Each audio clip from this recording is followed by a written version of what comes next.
মানুষ যাহা ইনকাম করে তাহা 3 ভাগে বিভক্ত হয়। বহু টাকা বহু ধন দৌলত মানুষ জমা করে, কিন্তু মানুষ যতই জমা করুক না কেন 3টা মাল তার। 1 নম্বর যেটা খেলো সেটা তার, যেটা পরিধান করলো সেটা তার, আর যেটা আল্লাহ রাস্তায় দান করলো সেটাই হলো তার। কিন্তু জেনে রাখো, যেটা খেয়ে নিল ওটা মল হয়ে গেল, যেটা পরিধান করলো ওটা ছিঁড়ে গেল, ফেটে গেল। আল্লাহ রাস্তায় যেটা দান করলো ওটা আখিরাতের জন্য ব্যাংক ব্যালেন্স হয়ে গেল। নারায়ে তাকবীর। এটা আপনার জন্য ব্যাংক ব্যালেন্স। এ তো কোরআনের কথা, আল্লাহ নবীর কথা। আল্লাহ নবীর কথা কোনোদিন মিথ্যা হবে না। ইসলাম দরদি ভাইয়ের আমার, আল্লাহর নবী যে কথা বলেছেন এ কথা কোনোদিন ঝুট নেই হোগি, এ কোনোদিন মিথ্যা হবে না। ইসলাম দরদি ভাইয়ের আমার, সালাবা বিন হাতেব বলে একজন সাহাবা, আপনারা নাম শুনেছেন। সালাবা বিন হাতেব আল্লাহ নবীর দরবারে চলে এলেন। নবীকে বলছেন, ইয়া রাসূলুল্লাহ, আমি খুব গরিব মানুষ, আমার সংসার চলে না, আমার বউ বেটি নিয়ে সংসার করতে আমি পারি না, আমরা ওর খাবার দাবারই জোগাতে পারি না। ইয়া রাসূলুল্লাহ, আপনি আমার জন্য একটু দোয়া করুন, আমি যেন মালদার হয়ে যায়, আমি বিরাট ধনী যেন হয়ে যায়, আমার জন্য একটু দোয়া করুন। আল্লাহর নবী বলছেন, আমি যদি দোয়া করি তাহলে কি কবুল হয়ে যাবে? আমি যদি দোয়া করি তাহলে কি তুমি মালদার হয়ে যাবে? সাহাবা বলছেন, ইয়া রাসূলুল্লাহ, আমার বড় বিশ্বাস বন্দুকের গুলি ফেল হবে, আপনার মুখের বুলি ফেল হবে না। নারায়ে তাকবীর। ইয়া রাসূলুল্লাহ, একটু দোয়া করেন। আল্লাহ নবী দোয়া করে দিলেন, আল্লাহ সালাবা বিন হাতেবকে তুমি মালদার বানিয়ে দাও। ইসলাম দরদি ভাইয়ের আমার, পানির স্রোতের মতো বাড়তে লাগলো। কয়েক বছরের ভিতরে হাজার তার বকরি, হাজার তার উট, হাজার তার দুম্বা। ইসলাম দরদি ভাইয়ের আমার, শেষ পর্যন্ত তার মানে বকরি, দুম্বা আর উটের জন্য একটা বিরাট ময়দানের দরকার, বিরাট ময়দান। এই ময়দানও তার ওই ধনুষ মাল থামে না, জায়গায় হয় না। এত উট আর এত বকরি আর এত দুম্বা। বেশ কয়েক বছর গুজরে গেল। ভাইয়ের আমার, আল্লাহ বলেছেন মানুষকে আমি তৈরি করলাম, এমন ধাতে তৈরি করলাম, কিছু মানুষ হলো বেঈমান, এদের উপকার করলে এরা অস্বীকার করে, আর সুযোগ পেলে এরা ক্ষতি করে। ইসলাম দরদি ভাইয়ের আমার, এটা কিন্তু আমাদের ইসলামের নিয়ম নীতি নয়। বেশ কিছুদিন গুজরে গেল। একদিন জুম্মার মসজিদে আল্লাহ নবী সাহাবাকে খুঁজছে, কই গো সাহাবা, আইনা সাহাবা। সাহাবারা বললেন, হুজুর জুম্মা নামাজ পড়তে সাহাবা আসে না। বলে কেন? না তো তার এত ধনমাল, গোটা ময়দান তার একটা লাগে, উঠে আর বকরিতে আর দুম্বায়। আল্লাহ নবী দুটো সাহাবাকে ঠিক করলেন, করে একটা চিঠি লিখে দিলেন। চিঠি লিখে দিয়ে বললে, যাও সাহাবাকে বলো গা, মিন মুহাম্মাদিন ইলা সালাবা বিন হাতেব, আমি হযরত মুহাম্মাদের তরফ থেকে সালাবা বিন হাতেবকে লিখলাম, তোমার যত উট আছে, যতগুলো বকরি আছে, দুম্বা আছে, হিসাব করে যত যাকাত আসবে সব যাকাত আমার দরবারে হাজির করে দাও। 20টা যদি ছাগল হয়, একটা ছাগল লাগবে। 100টা ছাগল হলে 2টা ছাগল লাগবে। আপনাদের বড় বড় মৌলানাদেরকে জিজ্ঞাসা করে দেখেন, সারা বছর খেয়ে দিয়ে যদি 1000 টাকা বাঁচে, তাহলে আপনাকে 25 টাকা জাকাত লাগবে। ব্যাংক ব্যালেন্স যদি 5 লাখ 10 লাখ টাকা থাকে, বছর পার হইয়া গেলে 1025 করে যত টাকা হবে আপনাকে সব টাকাগুলো জাকাত লাগবে। 7.5 ভরি সোনা থাকলে বছর পার হলে 1 রত্তি সোনা আল্লাহ রাস্তায় জাকাত লাগবে। 53 ভরি চাঁদি বাড়িতে থাকলে বছর পার হইয়া গেলে 1 ভরি চাঁদি আল্লাহ রাস্তায় জাকাত লাগবে। ভাইয়েরা আমার 20 মন ধান হলে শস্য শ্যামলা, 20 মন হলে 1 মন ধান 1 মন গম আল্লাহ রাস্তায় আপনাকে জাকাত লাগবে। 11 মাস খেয়ে দিয়ে হৃষ্টপুষ্ট হয়ে থাকবে না। যেমন রমজান মাহিনা আসবে তেমনি আপনাকে ভরা একটি মাস সিয়াম পালন করতে হবে, রোজা পালন করে শরীরের জাকাত দিতে হবে। নারায়ে তাকবীর। সালাবাবের হিসাব করে দেখছে অনেক উট বেরিয়ে যাচ্ছে। 30টা উট হলে একটা উট লাগবে। হ্যাঁ, 30টা উট হলে একটা 2 বছরের উট লাগবে। 30টা গরু হলে 2 বছরের একটা গরু লাগবে। এবার দেখছে মেলাই হয়ে যাচ্ছে। সালাবা বলছে যাও আল্লাহ নবীকে বলে দাও গান, এমনি যদি 2-5টা লাই তো লিয়ে যাক। এমনি যদি 2-5টা মন হয় তাহলে 2-5টা বকরি, 2-5টা দুম্বা, 2-4টা উট লিয়ে যেতে বলো। আমি ওই রকম করে হিসাব করে দিতে পারবো না, যাও বলো গা, দিব না, যাও। ফিরে চলে গেলেন আল্লাহ নবীর তহসিলদার। আল্লাহ নবীকে গিয়ে বললেন এই সেই হালাত। সালাবা ইনকার করলো। সালাবা বলছে আমি জাকাত দিতে পারবো না, এত মাল আমি দিতে পারবো না। ইচ্ছে হয়তো কিছু নিয়ে যেতে বলো, 2-4টা ছাগল, 2-4টা বকরি, না হয় দুম্বা, 2-4টা উট। এই হিসাব করে 20, 40, 50, 100 চলে আসবে। আমি এতটা মাল দিতে পারবো না। আল্লাহ নবী বললেন ওর মাল আর নেব না। ওর মাল আল্লাহ নবী আর নিলেন না। আল্লাহর কাছে দোয়া করলেন, আল্লাহ আমি সালাবার জন্য দোয়া করেছিলাম, আল্লাহ তাকে ধনী করো, মালদার করো। আল্লাহ এটা আমার ইন্টারভিউ ছিল, আমার ইন্টারভিউতেও ফেল কইরাছে, ইন্টারভিউতে ফেল কইরাছে। আল্লাহ যেমন ছিল তেমনি কইরা দাও। আমি যেমনি ছিলাম তেমনি কইরা দাও, যেমন ছিল অমনি করো। একবারে আল্লাহর খেলা কে বুঝতে পারে? মাকারু মাকার আল্লাহ, আল্লাহু খায়রুল মাকিরিন। এই শুরু হয়ে গেল আযাব। দাঁড় পড়তে লাগলো উট পড়ে আর মরে যায়, দাঁড় পড়ে বকরি আর মারা যায়, দুম্বা মারা যায়। চলে এলো একবারে ধেড়ানি।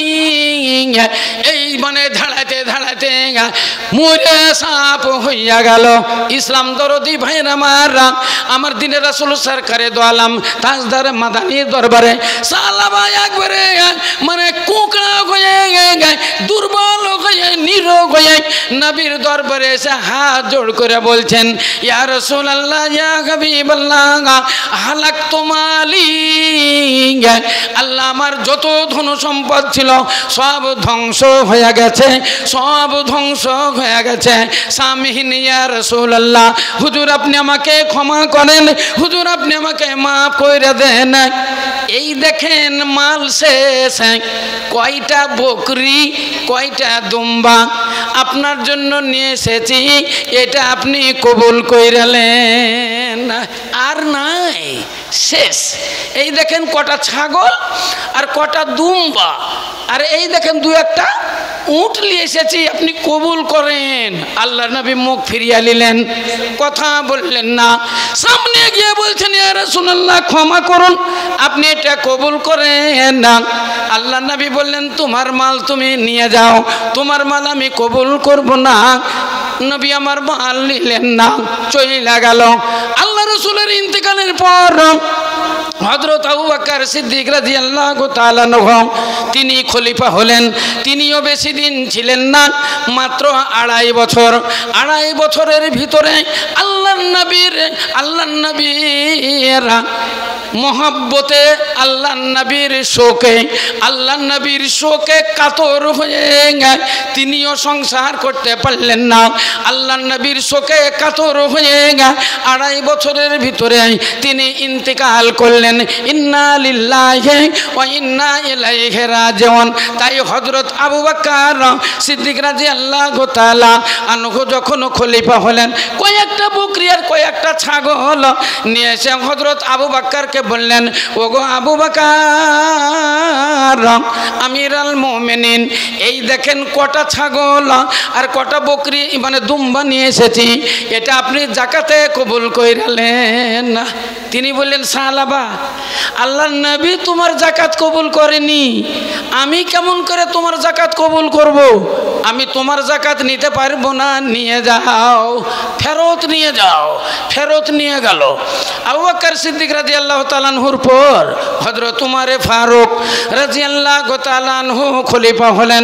তিনার দরবারে কয়েকটা বকরি আর কয়েকটা দুম্বা নিয়ে উনি হাজির হলেন। বলে, ওগো উমর, এই দেখো যাকাতের জন্য আমি কয়েকটা দুম্বা কয়েকটা ছাগল তোমার কাছে নিয়ে এসেছি, এটা নাও, তুমি কবুল কইরা নাও। তিনি বললেন, সাহাবা, তোমার যাকাত আল্লাহর নবী কবুল করেনি, তোমার যাকাত হযরত আবু বকর রাদিয়াল্লাহু তাআলা আনহু কবুল করেননি, আমিও তোমার যাকাত কবুল করিতে পারিব না। আল্লাহু আকবার। তাহলে বুঝতে পারলেন আল্লাহ রসুলের মুখের বাণী, বন্দুকের গুলি ফেল হবে কিন্তু আল্লাহ নবীর মুখের বুলি ফেল হবে না। কিন্তু মানুষ হলো বেঈমান, আমরা হলে বেঈমান, আমরা বুঝি না। আল্লাহর দরবারে চাওয়ার সময়তে চেয়ে নিয়েছি যে আল্লাহ নামাজ পড়ে চেয়েছি, আল্লাহ কত কষ্ট আর করব, আল্লাহ তুমি দাও কিছু মাল, আল্লাহ কিছু টাকা পয়সা দাও, 2-4 বিঘা জমি কিনি, আল্লাহ একটা সুন্দর করে বাড়ি করি, আল্লাহ মেয়েটা বড় হয়েছে, আল্লাহ একটা জামাই তুমি দিও, মনের মতো দিও। নামাজ পড়ছেন আর দোয়া করছেন, যাই নামাজে বসে বসে দোয়া করছেন। আল্লাহ বলছেন, তুমি মান্দা নামাজে যখন দোয়া কইরেছ আমি কবুল করে নিলাম, নামাজে তুমি দোয়া করলে আমি তোমার দোয়া কবুল কইরে নিলাম। আস্তে আস্তে আপনি মালদার হইয়া গেলেন। দেখা গেল বাড়িও হলো, আপনার গাড়িও হলো, 10 বিঘা জমিও হয়ে গেল, সুন্দর জায়গাতে বিটির বিহাও দিলেন। কিন্তু মাদ্রাসার যখন জালসা হয়, মসজিদের জন্য জালসা হয়, আপনাকে গিয়ে বলা হলো, মুড়ল আপনাকে আল্লাহ অনেক দিয়েছে, অনেক ধন সম্পদ, আপনি তো এখন কোটিপতি, আপনি এখন লাখপতি, আল্লাহ রাস্তায় কিছু দান দেন, আপনাকে 20,000 টাকা দিতে হবে। তখন আপনি বলেন, না না না না না না, অত পারবো না, অত পারবো না, কিছুই তো ছিল না আপনার, আপনি ভেবেছেন ওটা, আপনি তো যাই নামাজে চেয়ে নিয়েছেন আল্লাহর কাছে। এটা হাদিস বলছি আপনাকে। আর আল্লাহর কাছে চাইলে আল্লাহ দিবেই। এখানে যত লোক আছেন বলুন, মালদার কয়জন ছিলেন যারা নামাজি লোক, দিনদার, পরহেজগার? দেখেন তারা আজকে কত মালদার হয়ে গেছে। সব তো যাই নামাজে চাহা, সব যাই নামাজে চাহা। আপনারা যাই নামাজে চেয়েছেন আল্লাহর কাছে, তাই আল্লাহ দিয়েছে। এবার আল্লাহর জন্য আমরা চাচ্ছি তো, কই আপনারা দিচ্ছেন না কেন? যখন আল্লাহ অসন্তুষ্ট হবে তখন কি হাল হোগা, তখন কি অবস্থা হবে বলেন? আর ওইটা বাদ দেন, আপনার 3 তলা বাড়ি থাকি যাক, আপনার 50 বিঘা জমি থাক, আপনার 5 লাখ 10 লাখ টাকা ব্যাংকে থাক, বাড়ি গাড়ি থাক, আমরা চাই না, বলি না যে নষ্ট হয়ে যাক। কিন্তু আপনাকে বলবো, আপনি দুনিয়াতে এসেছেন, আপনাকে তো মরতেই হবে। বলেন মালিকুল মমতের কাছে কারো ডেহা লড়বে না। মালিকুল মমত যদি চলে আসে, বলেন আপনার 3 তলা বাড়ি কি হবে, 50 বিঘা জমি আপনার কি হবে, 10 লাখ 20 লাখ টাকা কি হবে, সব যেখানকার জিনিস সেখানেই পড়ে থাকবে। আপনাকে কাফনে জড়িয়ে সেই গোরস্থানে নিয়ে যাবে, যেতেই হবে। আল্লাহু আকবার। আমরা তো কিছুই বুঝি না। আমরা অনেক সময়তে বলি, আল্লাহ মরণ দাও, মরণ দাও, মরে গেলেই বোধহয় ভালো। মেলা মেয়ে ছেলে বয়স হয়ে গেছে, স্বামী নাই, ছেলেরা ভালো দেখে না, স্বামী নাই, ছেলে পিলে ভালো দেখে না, বউ বিটিরা ভালো দেখে না। ৭৭ বছর বয়স হয়ে গেছে, চিৎকার করে বলছে, আল্লাহ তুমি তুলে নাও, আল্লাহ তুমি তুলে লাও, আমার মরণ ভালো, দুনিয়াতে বেঁচে আর থাকতে চাই না, মরবো, আল্লাহ আজরাইল পাঠাও। বলে দিচ্ছেন আজরাইল পাঠাও, আসবে যখন তখন বুঝবেন ঠেলা। চাপ্পড় যখন দিবে একটা, ত্রিভুবন ঘুরে যাবে। আজরাইলের থাপ্পড় খাওনি, আজরাইলের মার খাওনি, আজরাইলের হাত দেখনি, আজরাইলের চোখ দেখনি, আজরাইলের দাঁত দেখনি। সেই জন্য বলছো আল্লাহ মরণ দাও। যখন আজরাইলকে দেখে নিবে, একটা থাপ্পড় যখন দিবে, ত্রিভুবন ঘুরে যাবে, সব ভুলে যাবেন, সব ভুলে যাবেন। ইসলাম দরদি ভাইয়ের আমার, হাদিসের মধ্যে লেখা আছে সব চাইতে বড় অসহায়, সব চাইতে বড় অসহায় ওই ব্যক্তিরা যারা মইরা গেছে, যারা কবরের ভিতরে পড়ে হা হুতাশ খাচ্ছে, এরাই হলো সবচাইতে বড় অসহায়। এদের কিছুই নাই, কিছুই নাই। আযাবের ওপরে আযাব, গজবের ওপরে গজব, কষ্টের ওপরে কষ্ট, দুঃখের ওপরে দুঃখ। এর কোনোদিন দুঃখ নিবারণ হইবে না, কোনোদিন দুঃখ নিবারণ হইবে না। আমরা বুঝিনি মরণ কেমন জিনিস। যারা মরেছে তারাই বুঝেছে যে মরণ কেমন জিনিস। কবরে যারা গিয়েছে তারাই বুঝতে পারছে যে কবরের হাল কি, কবরটা কি জিনিস। ভাইয়ের আমার, আমরা জানি মরে যাব, আমাদের হাড় হাড্ডি সব মাটির সঙ্গে মিশিয়ে যাবে, আমরা শেষ হয়ে যাব। না, তা কোনোদিনই নয়, কোনোদিনই নয়। মানুষ মরে যায়, মরে যাওয়ার পরে ও জীবিত থাকে। আপনাকে ঘটনা বলে শোনেন, মানুষ যখন মারা যায়, ইসলাম দরদি ভাইয়ের আমার, ওকে যখন মানে গোসল দেওয়ানো হয় তখন ও বুঝতে পারে। তখন ওরা বলে তোমরা কিসের জন্য আমারে গোসল দিচ্ছ, কিসের জন্য তোমরা গোসল দিচ্ছ গো, আমাকে কোথায় নিয়ে যাবে। আস্তে আস্তে যখন কাফনে জড়ায় তখন ওরা খুব কাকতি মিনতি করো, আমাকে কোথায় নিয়ে যাও, আমাকে কোথায় নিয়ে যাও। ইসলাম দরদি ভাইয়ের আমার যখন জানাজা হাজির হইয়া যায় তখন অসহায় হয়ে যায়, মনে মনে ভাবে হায় হায় আমার দুনিয়াতে কি কেউ নাই, দুনিয়াতে কি আমার কেউ নাই, আমার কি আত্মীয় নাই, স্বজন নাই, আমার কি দরদের কেউ নাই, আমার কি বেদনা শোনার মতো লোক কেউ নাই, আমার কি ছেলে নাই, আমার মেয়ে নাই, তারা কেউ আমার জন্য উহা করে না। সবাই আমাকে এইখানে নিয়ে এসে হাজির কইরা দিয়েছে। কাপড় রেখে যখন খাটলিতে নিয়ে গিয়ে কবরে নামাই, এত চিৎকার করে গে, এত চিৎকার করে গে, ওই চিৎকার কেউ শুনতে পাই না, ওই চিৎকার কেউ শুনতে পাই না। হাদিসের ভিতরে লেখা আছে যদি মানুষ শুনতে পেত তাহলে তার কানের পর্দা ফাইটা যেত। নারায়ে তাকবীর। উপায় থাকে না, উপায় থাকে না, মনে করে উঠে পালিয়ে যায়, কিন্তু উপায় থাকে না। 15 মণ ওজনের মুষ, পাড়ি মোষ জবাই হবে, 15 মণ ওজন। বলেন তো একটা মোটা দড়িতে বেঁধে দিয়ে যদি 10টা লোক টানে আর ও যদি মারে ছুট, টানতে পারবেন? থামতে পারবেন? পারবেন না।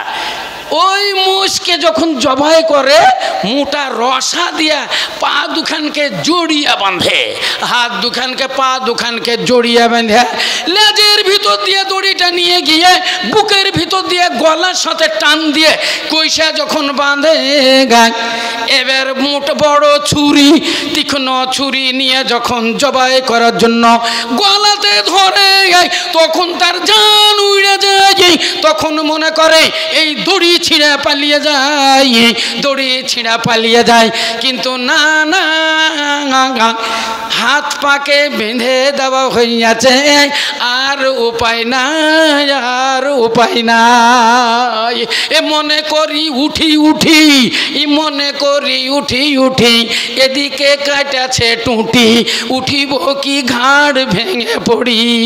ইসলাম দরদি ভাইয়ের আমার, ওই রকমই কবরের ভিতরে যখন মানুষকে মানুষকে দাফন কইরে দিয়া চইলা যায়, তখন মনে করে আমি এই কবর থেকে উঠে পালিয়ে যাই, কিন্তু কোনো উপায় নাই, কোনো উপায় নাই। বুখারী শরীফের হাদিস, আল্লাহ নবী বর্ণনা দিলেন, মানুষকে যখন মাটি দিয়ে এরা বাড়ির দিকে ফিরে যায়, দুইজন ফেরেশতা আছে, ঘাড় পটকনি দিয়ে তাকে একবারে জিন্দা করে কবরের ভিতরে বসাই, বসিয়ে তাকে তিনটা প্রশ্ন করে, মান রাব্বুকা, মা দীনুকা, ওয়া মান নাবিয়ুকা। বল বেটা বল, তোর রবকে, তোর দিন কি ছিল, এবং এই ব্যক্তি যাকে পাঠানো হইয়াছিল এই লোকটিকে, এর উপরে তুই ঈমান এনেছিস কি না? বলেন, দুনিয়াতে ভালো কাজ করবেন, দুনিয়াতে সৎ কাজ করবেন, আল্লাহর ইবাদত বন্দেগী করবেন, তবেই তো বুঝতে পারবেন। মান রাব্বুকা মানেই তো বুঝি না আমরা। জিজ্ঞাসা করবে মান রাব্বুকা, তো মান রাব্বুকা মান মানে কি, রব মানে কি, কা মানে কি, তো আপনি নিজেই জানেন না, তাহলে বলবেন কি করে? মান কে, রব্বু প্রভু, কা তোমার, মান রাব্বুকা কে তোমার প্রভু। যদি জানা থাকে বলবেন রব্বি আল্লাহ, আমার প্রভু আল্লাহ। আর না জানলে আপনি বলবেন হা হা লাদ্রি। বিটি ছেলেগুলা বলে না একবারই হা হা লাদ্রি। একটা মেয়েকে দেখতে এসেছে, বুঝলেন, আর যা বিয়ে হবে, তো তিনটা লোক এসেছে, আচ্ছা ওকে বলছে বলতো হ্যাঁ কোন সূরাতে 9 মিম, কোন সূরাতে 9 মিম, কোন সূরাতে নাই বিসমিল্লাহ, কোন সূরাতে 2 বিসমিল্লাহ। তো বলছে আমি জানি না, আমি জানি না। তখন পাঁচর থেকে দুইটা মেয়ে বলছে একবারই হা হালাদ্রি, মানে ও কিছুই জানে না, হা হালাদ্রি। আবার যারা একটু মেজাজি মেয়ে তারা বলবো ও খালি রূপই ডগমগ, একবারে রঙই ডগমগ, মনে হচ্ছে শিমলের ফুল, ভিতরে কিচ্ছুই নাই, হা হা লাদ্রি। তো ওরাই বলে হা হা লাদ্রি। মেয়ে ছেলে তো আজকে নাই, বাড়ি থেকে নিশ্চয়ই শুনছে, ওরা বলবে সইবুর মনে দিলে আজ। হ্যাঁ, তো ওরাও বলে হা হা লাদ্রি। কবরের ভিতরে বলবে হা হা লাদ্রি, আমি জানি না, আমি জানি না। বলেন এবার কি হবে, বলেন এবার কি হবে? আচ্ছা করে ফাটাবে, আচ্ছা ফাটাবে। কে ধরুকবে বলেন? কে দেখবে আপনার দিকে? কে ঠেকাবে বলেন? কেউই তো নাই। সেই জন্য আল্লাহ রসুল বলছেন বড় অসহায়, বড় অসহায় যারা কবরের মধ্যে চলে গেছে, তাদের মতো অসহায় আর পৃথিবীতে কেউ নাই। অতএব সেই দিনকার জন্য একবারে তৈরি হন, রেডি হন। আল্লাহ রসুল বলছেন কবরের আযাব হইতে মুক্তি পাওয়ার জন্য আল্লাহ রাস্তায় তোমরা দান করো, মুঠা দান করো। আর একটা হাদিস আছে ওয়ালাউ কানা বিশিক্কাতি তামারাতিন, যদি তোমার কাছে কিছু না থাকে একটা খাজুরও দাও।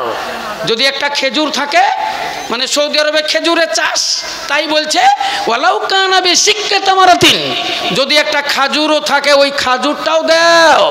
আমরা কি বলবো, এই তোমাদের কাছে যদি একটা টাকা থাকে ওটাই দাও, তোমার বাড়িতে যদি 1 কেজি গম থাকে ওটাই দাও, 1 কেজি চাল থাকে তো ওটাই দাও। আল্লাহর নবী বললেন লাউ কানা বিশিক্কাতি তামারাতিন, যদি একটা খাজুর হয় কিংবা খাজুরের আধখান যদি হয়, এটাও আল্লাহর রাস্তায় দান করো। দান করে তোমরা কবরের আযাব থেকে নিষ্কৃতি চাও। তাই বলি ভাইয়ের, আবার আল্লাহ অনেক ধন সম্পদ দিয়েছে। আপনাদের খর্দপলাশী গ্রাম আল্লাহর রহমতে এখন বিশাল। আমি অনেক দিন আগেই এসেছি আপনাদের এখান থেকে, তখনও দেখেছি রাস্তাঘাট কেমন ছিল। আমি জানি আপনাদের এলাকার খবর, অনেকজনাকেও চিনি, অনেকজনাকে চিনি আবার নামও জানি না। দেখা হলে পরে একবারে গলায় গলায় পিরিত, গলায় গলায় মিলি, কিন্তু নামটা জানি না। আমাকে অনেকজনাই আপনারা চিনেন, আমিও আপনাদেরকে চিনি। সেই জন্য বলছি আল্লাহর কাছে চেয়ে নিয়েছেন আপনারা, বলেন কোন লোকটা চাননি? সবাই আপনারা আল্লাহর কাছে চেয়ে নিয়েছেন, যাই নামাজে নামাজ পড়তে পড়তে দোয়া করেছেন, আল্লাহ আমার এই অবস্থা আল্লাহ তুমি দাও, আল্লাহ তুমি দাও। আল্লাহ দিয়েছে, আল্লাহ রাস্তায় দান করে।